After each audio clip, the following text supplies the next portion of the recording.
निपुण जी, बहुत स्वागत आपका। सर, दोनों ही पार्टियों के लिए दक्षिण के दुर्ग को साधना बहुत जरूरी लग रहा है 2024 के लिए। खास करके अगर बीजेपी की बात करें तो 370 का लक्ष्य बिना दक्षिण को साधे संभव नहीं है। नहीं, बिल्कुल। देखिए, दक्षिण की अगर हम सीटों की बात करते हैं तो तकरीबन 132 सीटें हैं और बीजेपी इस बार जो टारगेट कर रही है करीब वो 85 सीटों के आसपास कि हम लोग इस पर क्या करेंगे, फाइट करेंगे।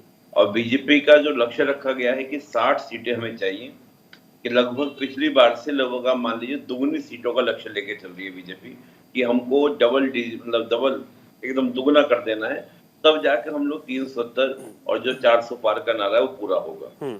और देखिए क्या है कि बीजेपी का इस मोटिव को लेकर आप देखें भी कि कांग्रेस भी जिस प्रकार से लामबंद हुई है, कांग्रेस की जो पहली लिस्ट आई है वो लिस्ट में अगर आप देखें जो 39 कैंडिडेट हैं, उन 39 कैंडिडेट में ज्यादा जो उनके चेहरे हैं वो कहां से, दक्षिण भारत से आपके आए हैं। बिल्कुल। यानी कि कहीं ना कहीं कांग्रेस इस बात को समझ रही है कि बीजेपी अपनी पूरी ताकत लगा रही है। और आप देखें भी बीजेपी का अगर आप तरीका देखें काम करने का, तो 2014 में जो उनका फोकस था वो था उनका पश्चिम और उत्तर भारत की ओर। फिर हम देखें 2019 में पूर्वी भारत की ओर और इस बार दक्षिण भारत की ओर। तो मैं ये तो नहीं कह सकता कि बीजेपी जो अपना 60 के आसपास का लक्ष्य लेके चल रही है उसको पूरा करेगी, लेकिन मैं इतना जरूर मान रहा हूं कि बीजेपी पहले से एक अच्छे प्रदर्शन में, एक अच्छी स्थिति में होंगी।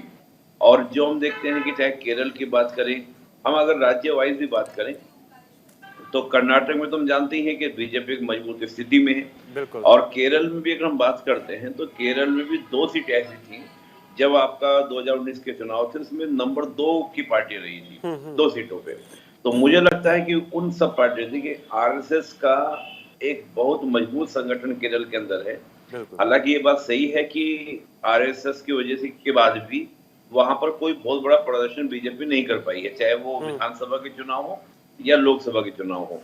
लेकिन इस बार ऐसा लग रहा है कि आरएसएस हो या बीजेपी हो, जहां उनका वोट बैंक है, जैसा मैं कहा सेकंड नंबर जहां पे लेकिन रहा। निपुण जी, आप इसे किस तरीके, क्योंकि देखिए वोट शेयर्स बढ़े हैं, वोट शेयर बीजेपी के केरल में भी बढ़े हैं, तो बीजेपी तो यही मान के चलेगी कि अगर केरल में खाता भी खुल जाता है तो बीजेपी के लिए बल्ले बल्ले ही होगा। हाँ, वही बात मैं कह रहा हूँ जी, आप बिल्कुल सही कह रहे हैं कि जो 2 सीटों को मैं मान के चल रहा हूँ तो उन 2 सीटों पे बहुत फोकस है। आप लगातार देखें जो आरएसएस के कार्यकर्ता हैं या बीजेपी के जो वर्कर हैं, उनका अगर आप फोकस देखेंगे तो उसी तरह से वहां पर लेके चलते हैं कि जहां हमारा वोट परसेंट बढ़ा है उसको और बढ़ाया जाए और ज्यादा से ज्यादा वहां पर लिया जाए।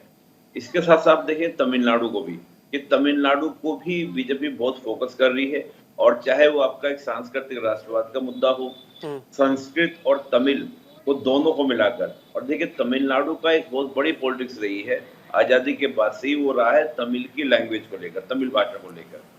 70 के दशक में नारे लगते थे तमिलनाडु में कि हिंदी वालों के लिए हिंदुस्तान और तमिल वालों के लिए तमिलनाडु, इस तरह के नारे आपके 70s में लगते थे।